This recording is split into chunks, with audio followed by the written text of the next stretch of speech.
guys, Dana White's the most money-hungry person ever. I was on the UFC store just looking to see what I can buy. They have like bobbleheads going for $100. Like no one's buying them. On top of that, they don't even look like the fighter. And I may sound like a hater, but this dude's selling mats from certain UFC events. Like, I saw that. You can go on like their website. Like it'll be like UFC 269 mat piece, and it's like a piece of the mat that's like this big. Like why would anyone buy that? And it's like $200. Like come on, Dana. But the cool ones I did see is like the whole like sponsorship was cut out. Okay, that's but those probably go for like a couple thousand or something like that. So I'm just saying, Dana White, crazy. You're crazy. And I think speaking of Dana White, it brings us to what everyone has been talking about, literally. Jake Paul versus Dana White. I mean... It ties into so many things. You got Jake Paul calling out Dana White for not paying his fighters enough. And then recently Ngannou's been in some trouble with Dana White. And everyone seemed to have trouble with Dana White recently about paying their fighters. It was no secret that Dana White doesn't really pay his fighters that much. But it's just ridiculous now. People are actually calling him out. Like... Francis Ngannou got $600,000 for his last fight for beating Cyril Gane. I think Tyson Fury made like $37 million or something crazy for fighting. Or even Canelo, he got like $40 million. Canelo made like $40 million. So for defeating a nobody, I guess. That's what I heard. I didn't watch the fight, but there's just a statistic that I actually just recently posted on my TikTok. I'm actually gonna pull it up because pull it up. It shows like the percentages of wages that go to like the players and fighters in the sport compared to like what like compared to like NFL, NBA, right, NHL, all that stuff. Like it is crazy the difference.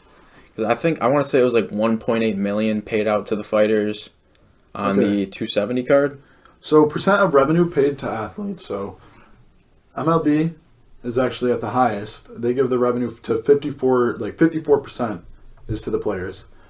For the NBA, it's 50%. NFL, 48%. Even Bellator MMA.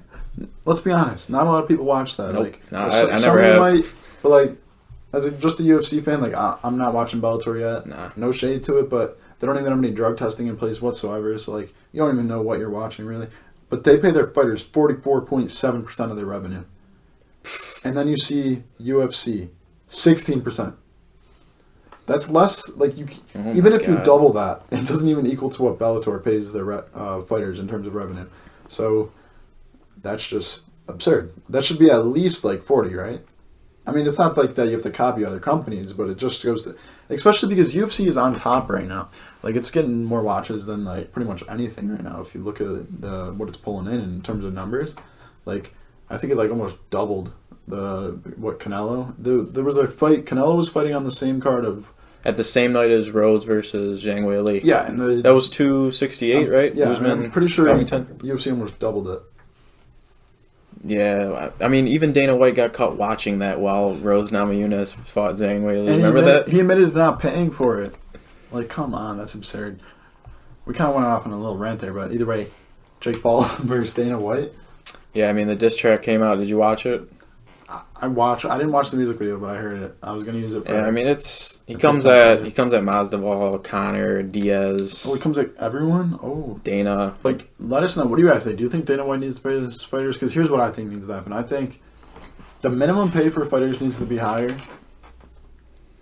I think $50,000's a pretty good number. And I do think he needs to pay his champs a lot more. I think, like, I don't care how much pay-per-view you're bringing in.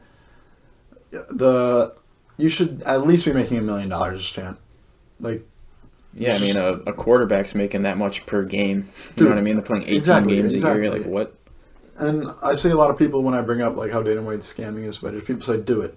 Go and make the UFC. Why? Why should it? Yeah, everyone. No that's like everyone's excuse. Go and make your own organization. Okay, it's well, like, if I did make my own organization, I would pay my fighters more. Exactly. I'm not saying... I never said it wasn't hard to get started. I'm just saying, with the position Dana White's in now and the money he's making, like, he could pay his fighters a little bit more. I'm not saying he has to go and match Bellator and pay him 44% of the revenue, but it's got to be higher than 16%. But I don't know. I mean, did you happen to see what Jake Paul did with the UFC's stock Endeavor? What did he do? Did he buy so something? Basically, UFC is on the stock market as Endeavor. It's like their owner. And Jake Paul invested. He didn't say how much he invested, but he invested like I would assume. I mean, he's Jake Paul. He made $40 million. At least probably $1 million into that. and he's trying to get into like holders meetings, where he's basically trying to like own part of the UFC. yeah, exactly. Oh, So he's trying to get my. into that kind of realm, and I think eventually he might be, instead of boxing, he'll be more in like the managing. Because did you just happen to see the Serrano numbers? Promoter Paul. Exactly. Yeah, that's actually going to be... What Jake Paul's doing, guys, is absolutely brilliant, honestly. He says he wants to go 10-0 in boxing, then maybe go to the PFL, fight it out a bit, but what Matt's saying here, he's on to something. Yeah, I mean, even if like he wants to fight Canelo, I could beat Canelo. Even if he gets a fight with Canelo, like that's a W. That's sorry. That is. But it's a W, Jake Paul. Let's be honest here. Let me know in the comments. You guys watch the Jake Paul fights. His fights are boring. Like, yeah. Like, you can't tell me every single fight we were watching wasn't boring until the knockout. I'm a huge boxing fan, huge fan of Jake Paul and what he's doing, but when he calls out someone like Canelo, just watch the fights. Even Amanda Serrano, his business partner that was fighting before Jake Paul, that fight, that was rough. I'm not gonna lie, I might have not watched like more than 1 minute of it. 12 rounds but of... the boxing just looked so crisp, so clean. Their hooks, their defense, everything they were throwing looked so good. Then you went to the Jake Paul Woodley fight. People who don't really like.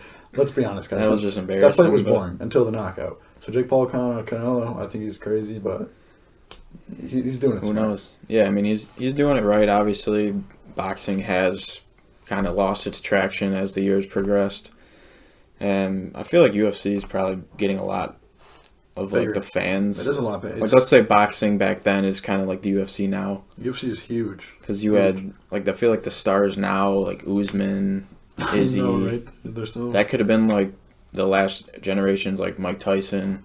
Exactly. People like that. So I don't know. Boxing, who knows? Maybe Jake Paul will revive boxing, but for now, I'm honestly definitely less of a boxing fan than UFC, to be honest. I mean, UFC is a real fight. Boxing's so one-dimensional. You fight with your two hands, and that's it. Pew, pew, pew. Like, let's be honest. Like in MMA, there's 8 points of contact. You got, what is it? Your hand, left hand. You got your two knees. That's 4. That's 4. You got your two legs. That's 6. And then you got your two elbows. That's 8. So damn. MMA is kind of crazy compared to just boxing. Like, boxing got pain, don't get me wrong, but like I'm not saying it's so much easier, but like, bro, everyone's undefeated in boxing. Like exactly. Everywhere you look, you got Ryan Garcia, Devin Haney, Jake Paul. There's like, and I swear, like Teofimo Lopez. How many freaking champions are there in boxing? I'll put up a freaking picture on the screen, bro. I swear, there's like over like 30 boxing. Do you want to know what I'll throw up the picture? Do you see Amanda Serrano and Katie Taylor with all their belts? Like, dude, I'm like Jake Paul and Eddie. I'm Hearn. like, why is there so many what? belts? And someone help me. Honestly, I don't get it. I've tried to look it up. I don't understand. There's like the IBF, the WBO, the WBC. I'm like, yeah, there's so much with that. Like, and then on top of that, one person can hold them all. That makes no sense. I feel like that kind of makes it harder to be a fan because it's like exactly. It's just wait. I thought Tyson Fury had the title. Why are these guys fighting for heavyweight? There's these people called casuals, and like y'all might think we're casuals, yeah, but then there's people like that. Imagine trying to watch boxing and you look up the champs and you see a list of 35 people. You're like, I don't even know who to watch. Like, literally. UFC over here, or like MMA in general, like you got the UFC, the PFL, Bellator. They don't have 17 belts in each category. They have the belt and then the intern belt, and the intern belt just shows who's fighting for the title next. It's not really the actual title. It's so simple. You look up UFC champions, you get just get a list. Simple search. You see the pound for pound rankings, and it's just a lot easier to be a fan of UFC than it is for boxing. Boxing's absolutely everywhere. Which I get, there's a lot more promotions, but it's just too much. Yeah, it's definitely too much on like for belts and all that stuff. I mean, even like just to watch boxing, I feel like it's just not as like action packed as a UFC event. Because in boxing, it seems like it's always this so one dude. Like I said, yeah, this one dude that you know he's undefeated, and then this other dude you've never heard of. It's like okay, like obviously. Canelo's going to win against... I've never heard of the other dude. You know what I mean? Exactly. And that's happened when I was watching Canelo multiple occasions. That other dude gets paid $17 million. Yeah, exactly. He's getting paid more than the last 3 UFC cards combined. Last fighter. Okay, we don't follow boxing. All right. Yeah.